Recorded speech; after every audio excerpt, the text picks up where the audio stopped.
سورة الكهف. بسم الله الرحمن الرحيم. الحمد لله الذي أنزل على عبده الكتاب ولم يجعل له عوجا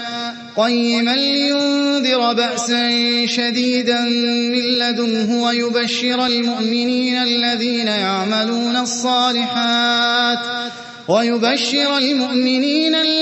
يعملون الصالحات أن لهم أجرا حسنا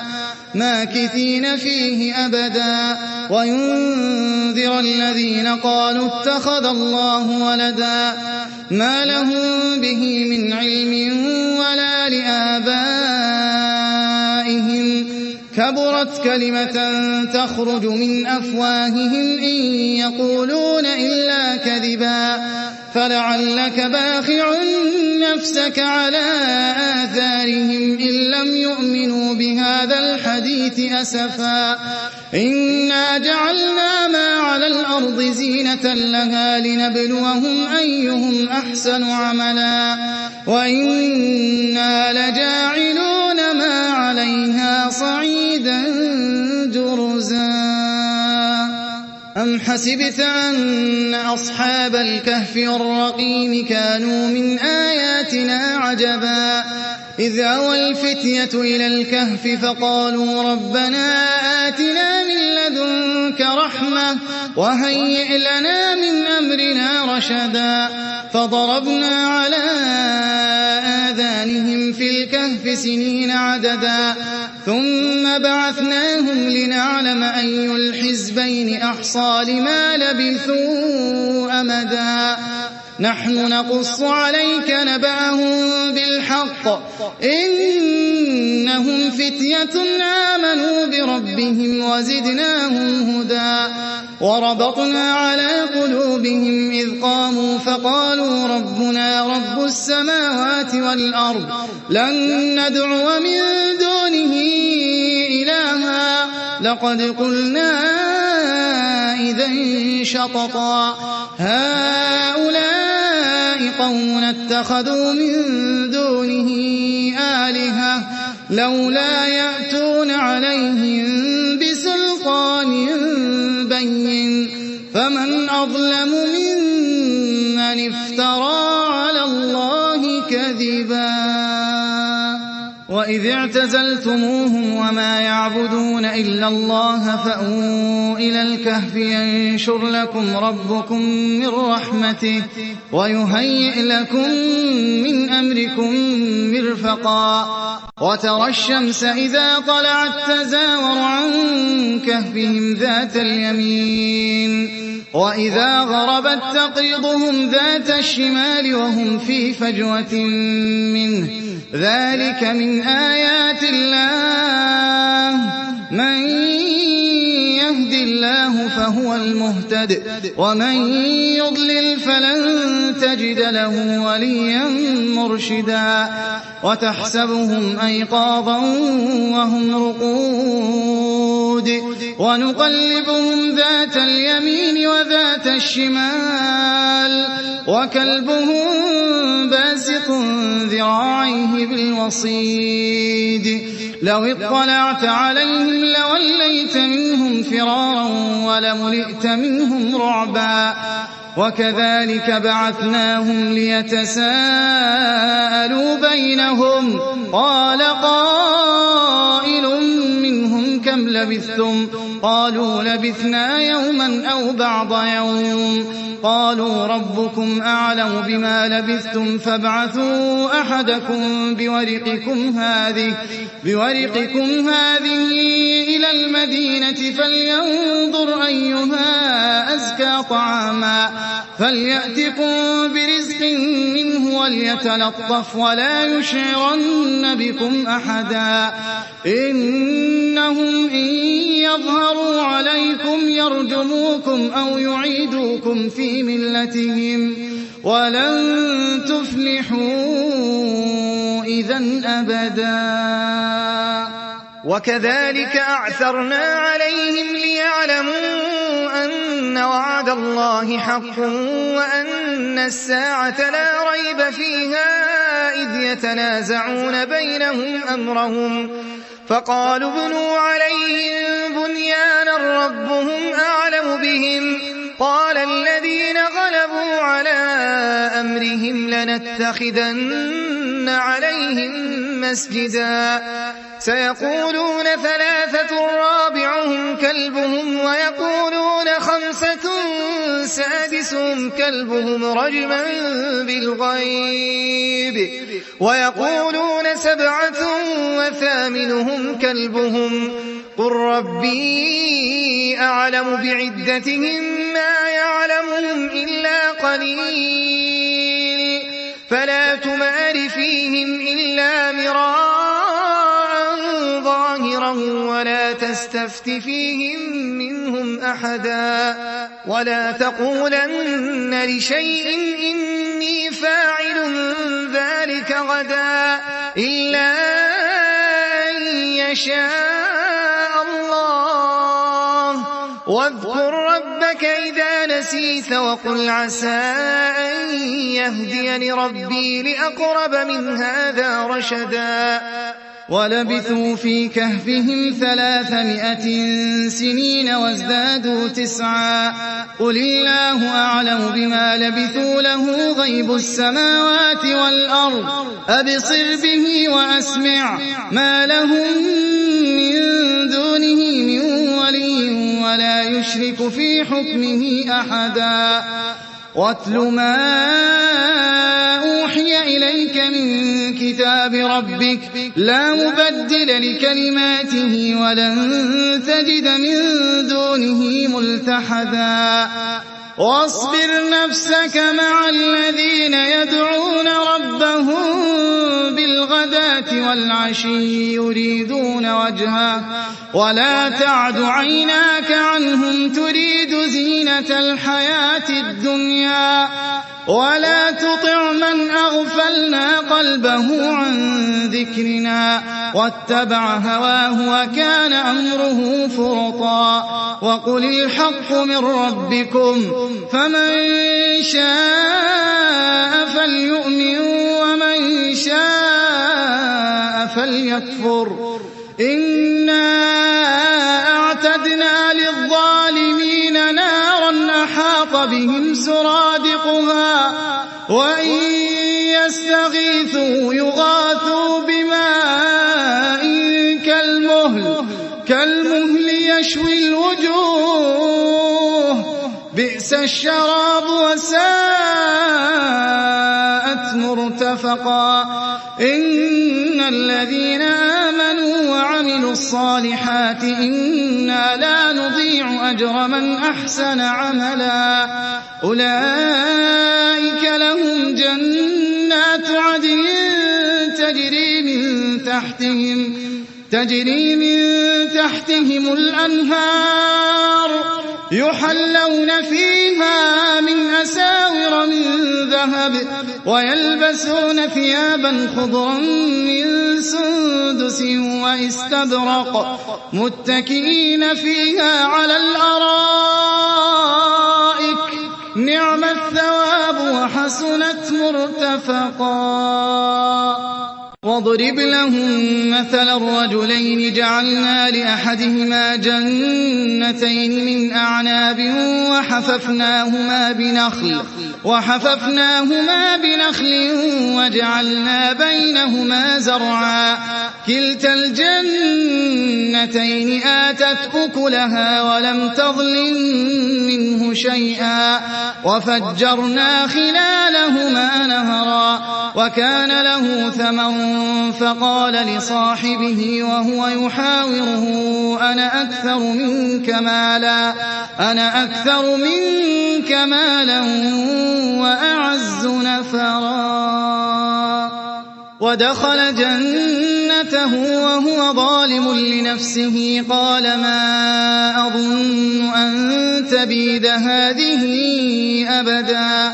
وما أظن الساعة قائمة ولئن رددت إلى ربي لأجدن خيرا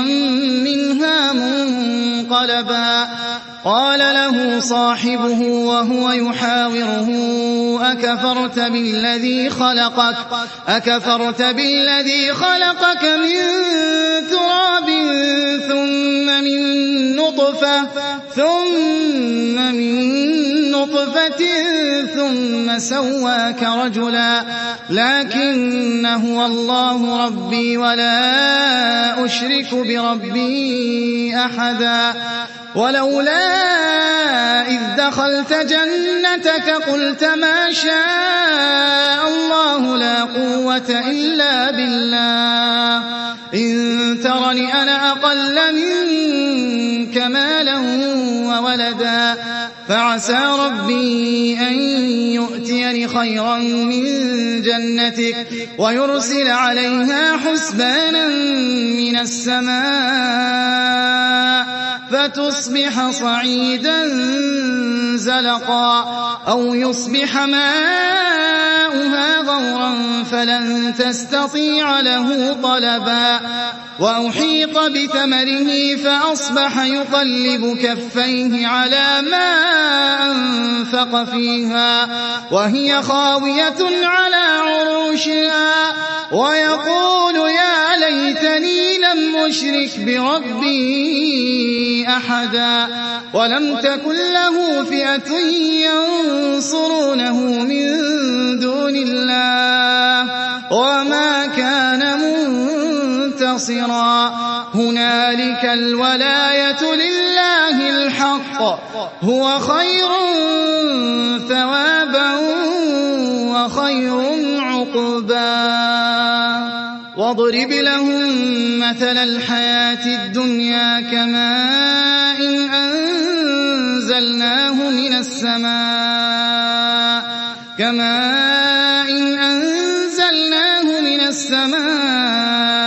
فاختلط به نبات الأرض فأصبح هشيما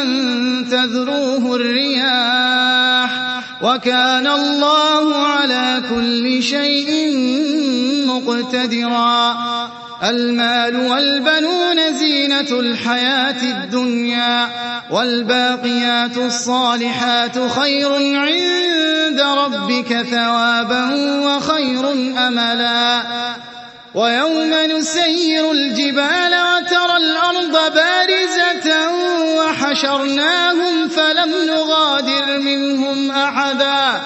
وعرضوا على ربك صفا لقد جئتمونا كما خلقناكم أول مرة بل زعمتم أن لن نجعل لكم موعدا ووضع الكتاب فترى المجرمين مشفقين مما فيه ويقولون يا ويلتنا ما لهذا الكتاب لا يغادر صغيرة ولا كبيرة إلا أحصاها ووجدوا ما عملوا حاضرا ولا يظلم ربك أحدا وإذ قلنا للملائكة اسجدوا لآدم فسجدوا إلا إبليس كان من الجن ففسق عن أمر ربه أفتتخذونه وذريته أولياء من دوني وهم لكم عدو بئس للظالمين بدلا ما أشهدتهم خلق السماوات والأرض ولا خلق أنفسهم وما كنت متخذ المضلين عضدا ويوم يقول نادوا شركائي الذين زعمتم فدعوهم فلم يستجيبوا لهم وجعلنا بينهم موبقا ورأى المجرمون النار فظنوا أنهم مواقعوها ولم يجدوا عنها مصرفا ولقد صرفنا في هذا القرآن للناس من كل مثل وكان الإنسان أكثر شيء جدلا وما منع الناس أن يؤمنوا إذ جاءهم الهدى ويستغفروا ربهم إلا أن تأتيهم سنة الأولين أو يأتيهم العذاب قبلا وما نرسل المرسلين إلا مبشرين ومنذرين ويجادل الذين كفروا بالباطل ليدحضوا به الحق واتخذوا آياتي وما أنذروا هزوا ومن أظلم ممن ذكر بآيات ربه فأعرض عنها ونسي ما قدمت يداه إنا جعلنا على قلوبهم أكنة أن يفقهوه وفي آذانهم وقرا وإن تدعهم إلى الهدى فلن يهتدوا إذن أبدا وربك الغفور ذو الرحمة لو يؤاخذهم بما كسبوا لعجل لهم العذاب بل لهم موعد لن يجدوا من دونه موئلا وتلك القرى أهلكناهم لما ظلموا وجعلنا لمهلكهم موعدا وإذ قال موسى لفتاه لا أبرح حتى أبلغ مجمع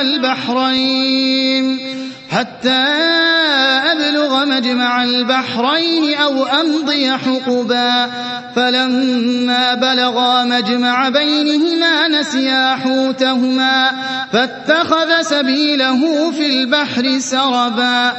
فلما جاوزا قال لفتاه آتنا غداءنا لقد لقينا من سفرنا هذا نصبا قال أرأيت إذ أوينا إلى الصخرة فإني نسيت الحوت وما أنسانيه إلا الشيطان أن أذكره واتخذ سبيله في البحر عجبا قال ذلك ما كنا نبغي فارتدا على آثارهما قصصا فوجدا عبدا من عبادنا آتيناه رحمة من عندنا وعلمناه من لدنا علما قال له موسى هل أتبعك على أن تعلمني مما علمت رشدا قال إنك لن تستطيع معي صبرا وكيف تصبر على ما لم تحط به خبرا قال ستجدني إن شاء الله صابرا ولا أعصي لك أمرا قال فإن اتبعتني فلا تسألني عن شيء حتى أحدث لك منه ذكرا فانطلقا حتى إذا ركبا في السفينة خرقها قال أخرقتها لتغرق أهلها لقد جئت شيئا إمرا قال ألم أقل إنك لن تستطيع معي صبرا قال لا تؤاخذني بما نسيت ولا ترهقني من أمري عسرا فانطلقا حتى إذا لقيا غلاما فقتله قال أقتلت نفسا زكية بغير نفس لقد جئت شيئا نكرا قال ألم أقل لك إنك لن تستطيع معي صبرا قال إن سألتك عن شيء بعدها فلا تصاحبني قد بلغت من لدني عذرا فانطلقا حتى إذا أتيا أهل قرية استطعما أهلها قرية استطعما أهلها فأبوا أن يضيفوهما فوجدا فيها جدارا يريد أن ينقض فأقامه قال لو شئت لاتخذت عليه أجرا قال هذا فراق بيني وبينك سأنبئك بتأويل ما لم تستطع عليه صبرا أما السفينة فكانت لمساكين يعملون في البحر فأردت أن أعيبها وكان وراءهم ملك يأخذ كل سفينة غصبا وأما الغلام فكان أبواه مؤمنين فخشينا أن يرهقهما طغيانا وكفرا فأردنا أن يبدلهما ربهما خيرا منه زكاة وأقرب رحما وأما الجدار فكان لغلامين يتيمين في المدينة وكان تحته كنز لهما وكان أبوهما صالحا فأراد ربك أن يبلغا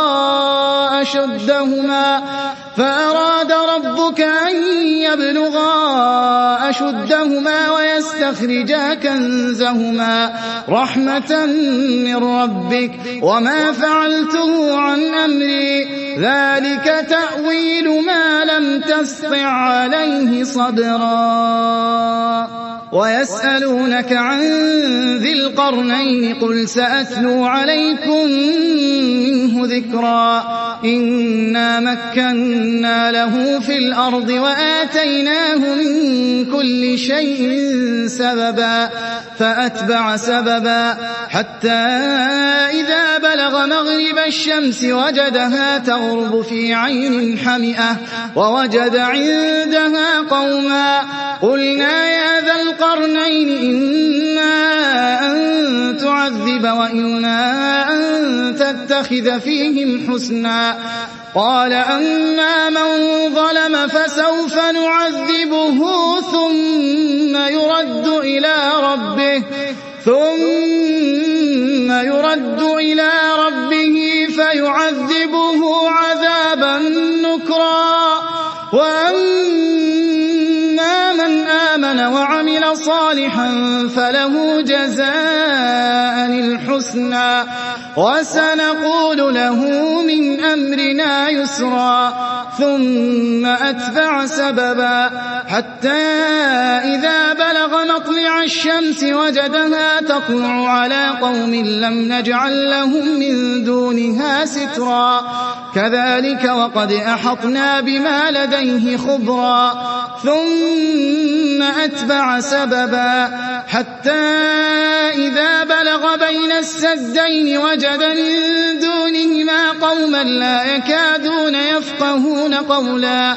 قالوا يا ذا القرنين إن يأجوج ومأجوج مفسدون في الأرض فهل نجعل لك خرجا على أن تجعل بيننا وبينهم سدا قال ما مكني فيه ربي خير فأعينوني بقوة أجعل بينكم وبينهم ردما آتوني زبر الحديد حتى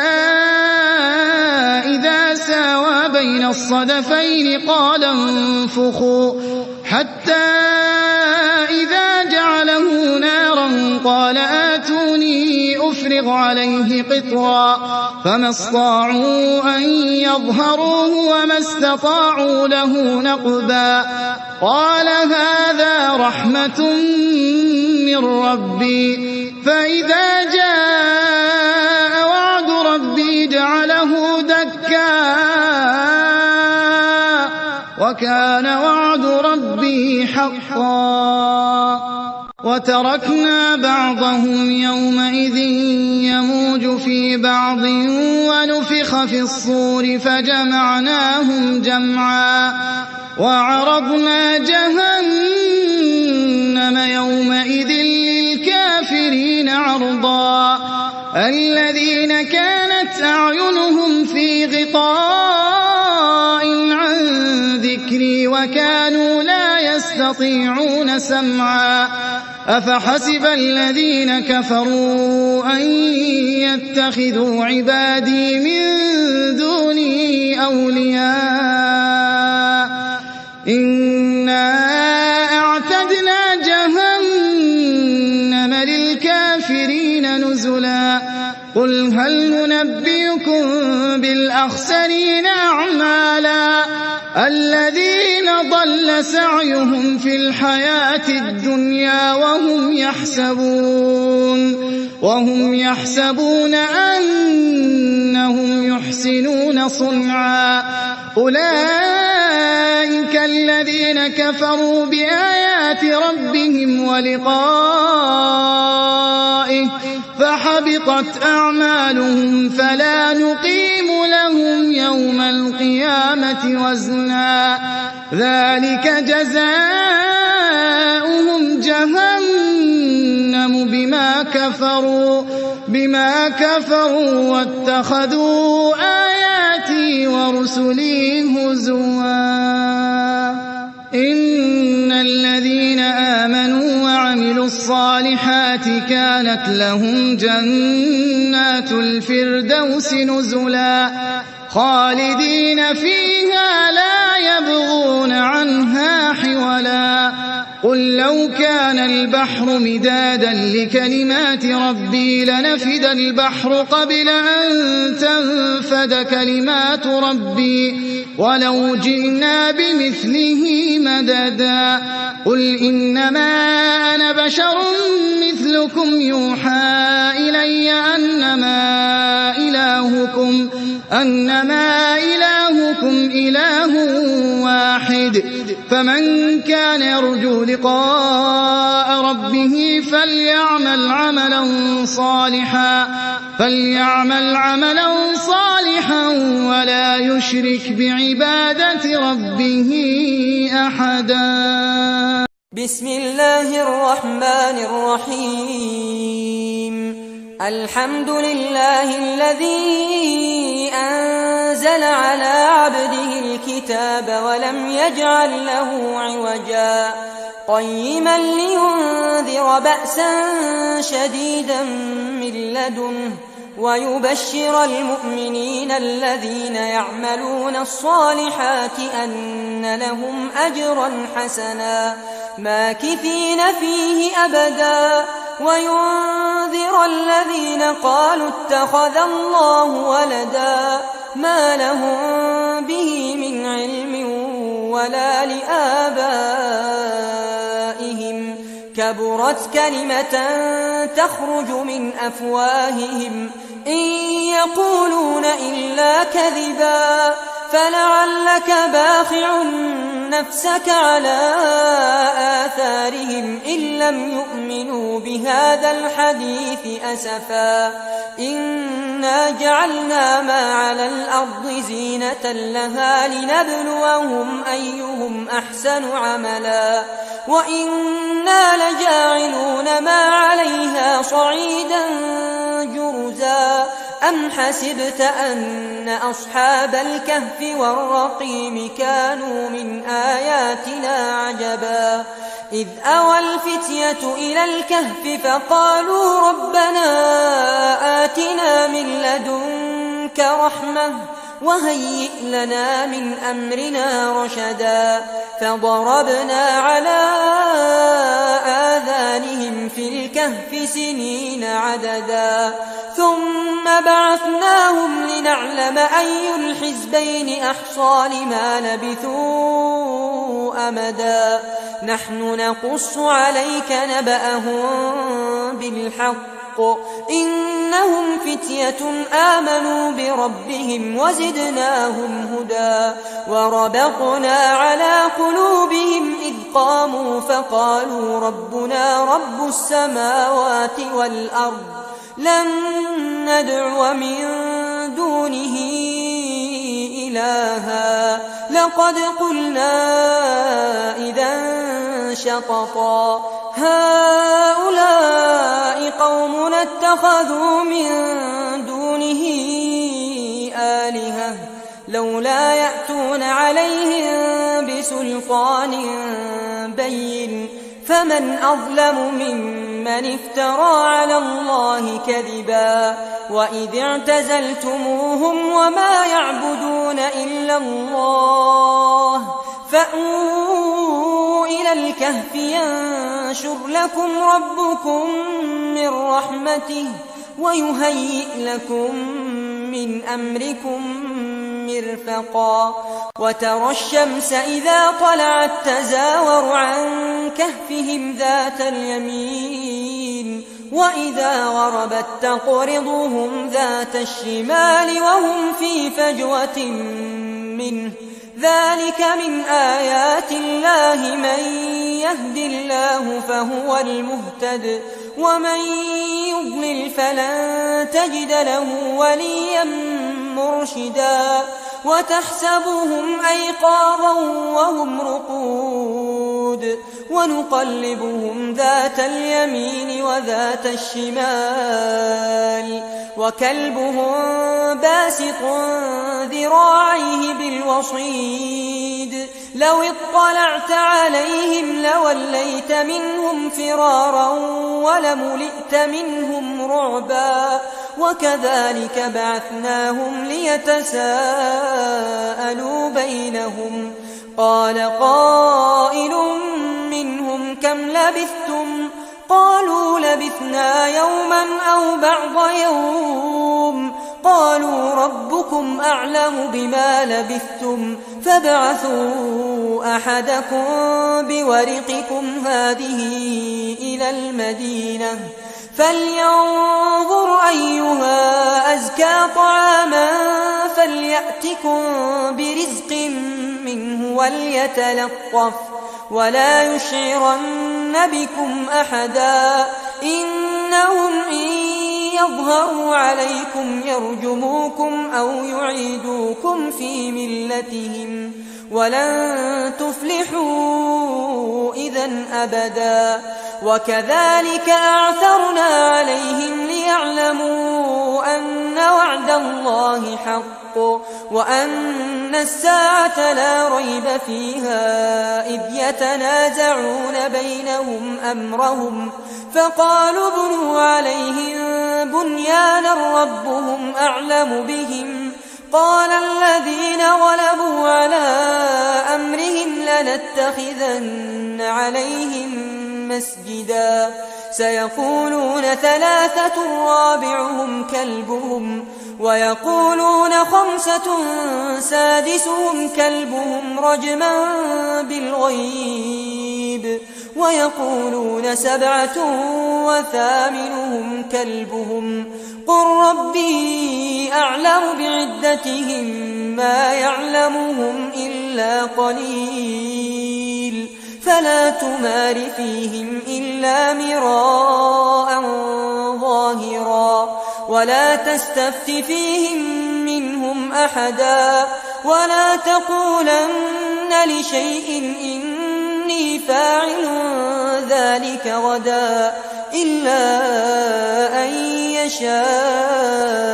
الله واذكر ربك إذا نسيت وقل عسى أن يهديني ربي لأقرب من هذا رشدا ولبثوا في كهفهم 300 سنين وازدادوا 9 قل الله أعلم بما لبثوا له غيب السماوات والأرض أبصر به وأسمع ما لهم من دونه من ولي ولا يشرك في حكمه أحدا واتل ما أوحي إليك من كتاب ربك لا مبدل لكلماته ولن تجد من دونه ملتحدا واصبر نفسك مع الذين يدعون ربهم بالغداة والعشي يريدون وجهه ولا تعد عيناك عنهم تريد زينة الحياة الدنيا ولا تطع من أغفلنا قلبه عن ذكرنا واتبع هواه وكان أمره فرطا وقل الحق من ربكم فمن شاء فليؤمن ومن شاء فليكفر إنا أعتدنا للظالمين نارا أحاط بهم سرادقها وإن يستغيثوا يغاثوا بماء كالمهل يشوي الوجوه بئس الشراب وساءت مرتفقا إن الذين آمنوا وعملوا الصالحات إنا لا نضيع أجر من أحسن عملا أولئك لهم جنات عدن تجري من تحتهم الأنهار يحلون فيها من أساور من ذهب ويلبسون ثيابا خضرا من سندس وإستبرق متكئين فيها على الأرائك نعم الثواب وحسنت مرتفقا واضرب لهم مثل الرجلين جعلنا لأحدهما جنتين من أعناب وحففناهما بنخل وجعلنا بينهما زرعا كلتا الجنتين آتت أكلها ولم تظلم منه شيئا وفجرنا خلالهما نهرا وكان له ثمر فقال لصاحبه وهو يحاوره أنا أكثر منك مالا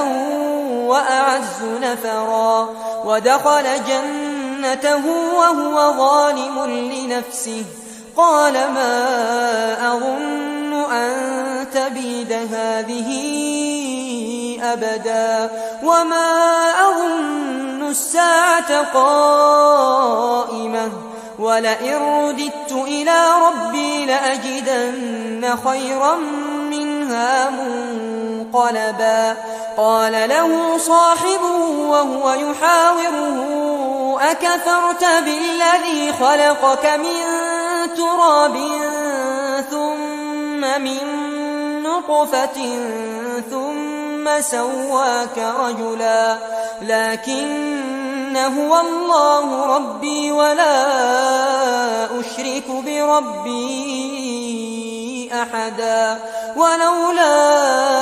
إذ دخلت جنتك قلت ما شاء الله لا قوة إلا بالله إن ترني أنا أقل منك مالا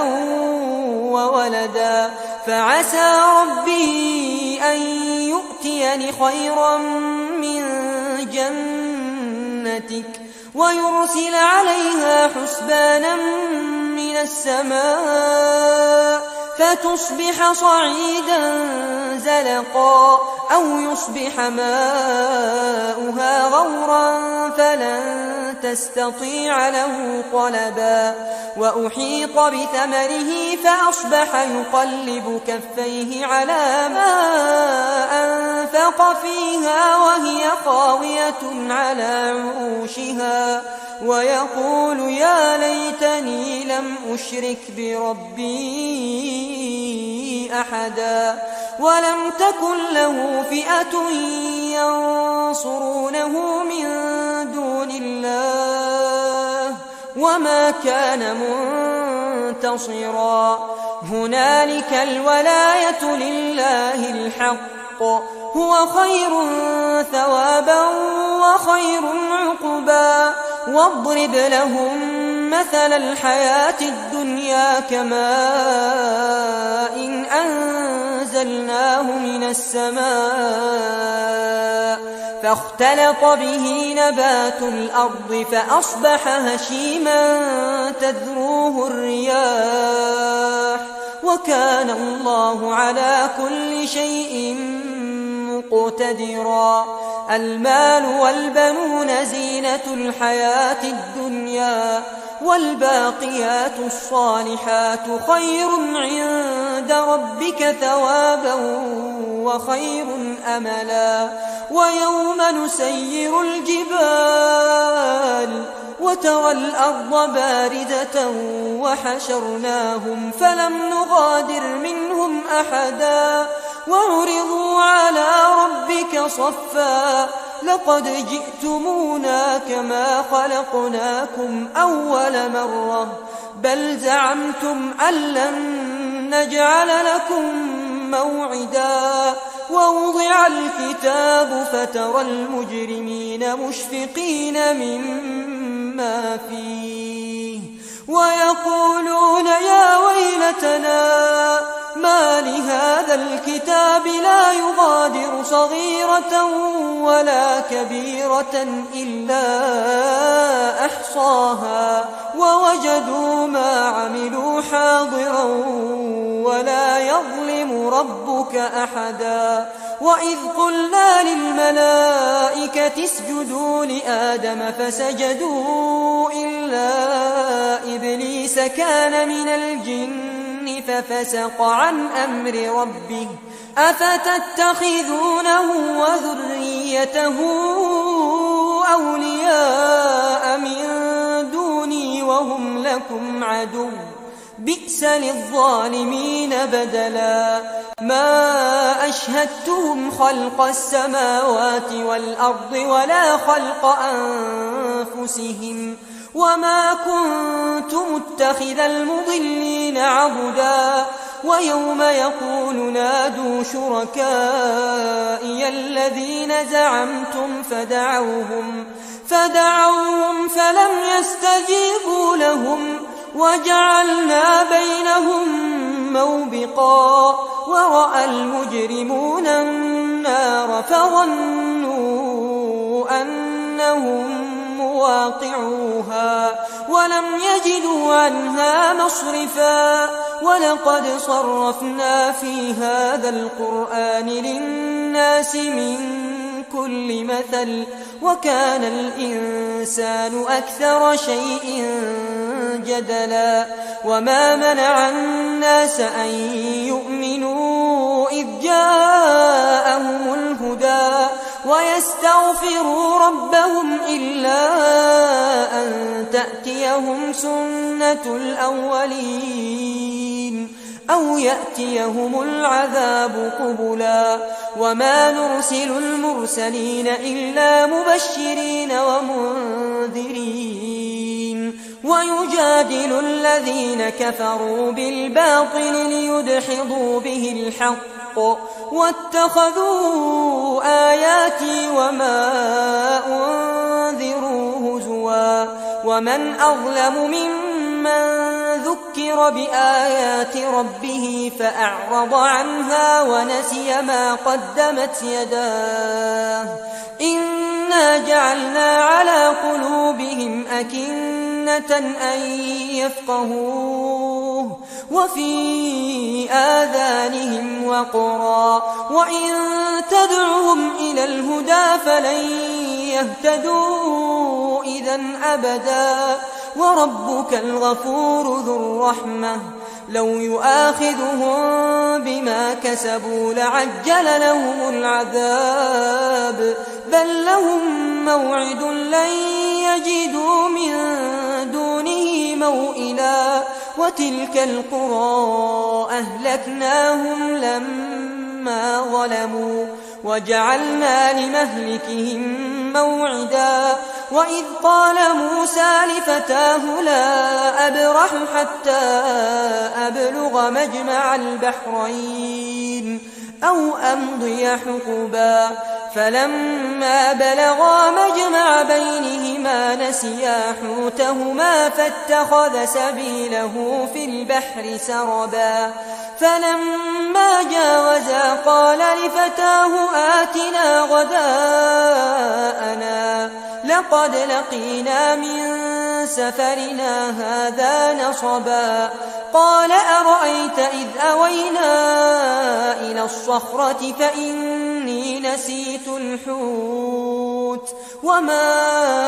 أنسانيه إلا الشيطان أن أذكره واتخذ سبيله في البحر عجبا قال ذلك ما كنا نبغ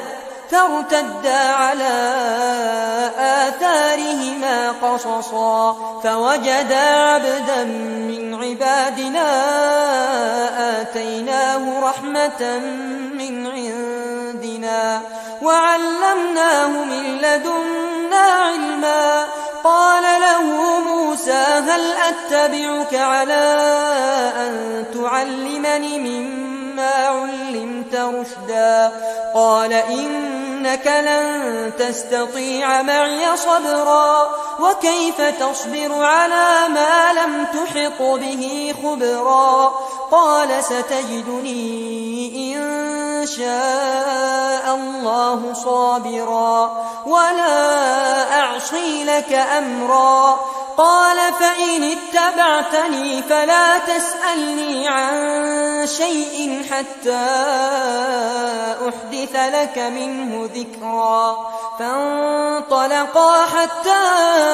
إذا ركبا في السفينة خرقها قال أخرقتها لتغرق أهلها لقد جئت شيئا إمرا قال ألم أقل إنك لن تستطيع معي صبرا قال لا تؤاخذني بما نسيت ولا ترهقني من أمري عسرا فانطلقا حتى إذا لقيا غلاما فقتله قال أقتلت نفسا زكية بغير نفس لقد جئت شيئا نكرا قال ألم أقل لك إنك لن تستطيع معي صبرا قال إن سألتك عن شيء بعدها فلا تصاحبني قد بلغت من لدني عذرا فانطلقا حتى إذا أتيا أهل قرية استطعما أهلها فأبوا أن يضيفوهما فوجدا فيها جدارا يريد أن ينقض فأقامه قال لو شئت لاتخذت عليه أجرا قال هذا فراق بيني وبينك سأنبئك بتأويل ما لم تستطع عليه صبرا أما السفينة فكانت لمساكين يعملون في البحر فأردت أن أعيبها وكان وراءهم ملك يأخذ كل سفينة غصبا وأما الغلام فكان أبواه مؤمنين فخشينا أن يرهقهما طغيانا وكفرا فأردنا أن يبدلهما ربهما خيرا منه زكاة وأقرب رحما وأما الجدار فكان لغلامين يتيمين في المدينة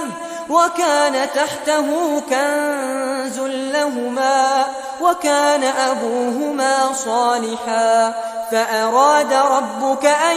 يبلغا أشدهما ويستخرجا كنزهما رحمة من ربك وما فعلته عن أمري ذلك تأويل ما لم تسطع عليه صبرا ويسألونك عن ذي القرنين قل سأتلو عليكم منه ذكرا إنا مكنا له في الأرض وآتيناه من كل شيء سببا فأتبع سببا حتى إذا بلغ مغرب الشمس وجدها تغرب في عين حمئة ووجد عندها قوما قلنا يا ذا القرنين إما أن تعذب وإما إما أن تتخذ فيهم حسنا. قال أما من ظلم فسوف نعذبه ثم يرد إلى ربه فيعذبه عذابا نكرا. وأما من آمن وعمل صالحا فله جزاء الحسنى وسنقول له من أمرنا يسرا. ثم أتبع سببا حتى إذا بلغ مطلع الشمس وجدها تطلع على قوم لم نجعل لهم من دونها سترا. كذلك وقد أحطنا بما لديه خبرا. ثم أتبع سببا حتى إذا بلغ بين السدين وجد من دونهما قوما لا يكادون يفقهون قولا. قالوا يا ذا القرنين إن يأجوج ومأجوج مفسدون في الأرض فهل نجعل لك خرجا على أن تجعل بيننا وبينهم سدا. قال ما مكني فيه ربي خير فأعينوني بقوة أجعل بينكم وبينهم ردما. آتوني زبر الحديد حتى إذا ساوى بين الصدفين قال انفخوا حتى إذا جعله نارا قال آتوني أفرغ عليه قطرا. فما استطاعوا أن يظهروه وما استطاعوا له نقبا. قال هذا رحمة من ربي فإذا جاء وعد ربي جعله دكا وكان وعد ربي حقا. وتركنا بعضهم يومئذ يموج في بعض ونفخ في الصور فجمعناهم جمعا. وعرضنا جهنم يومئذ للكافرين عرضا. الذين كانت أعينهم في غطاء عن ذكري وكانوا لا يستطيعون سمعا. أفحسب الذين كفروا أن يتخذوا عبادي من دوني أولياء إنا أعتدنا جهنم للكافرين نزلا. قل هل ننبئكم بالأخسرين أعمالا الذين ضل سعيهم في الحياة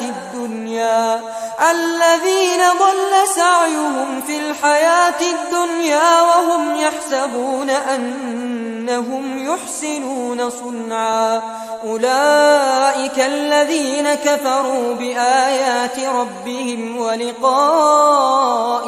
فحبطت أعمالهم فلا نقيم لهم يوم القيامة وزنا. ذلك جزاؤهم جهنم بما كفروا واتخذوا آياتي ورسلي هزوا. إن الذين آمنوا وعملوا الصالحات كانت لهم جنات الفردوس نزلا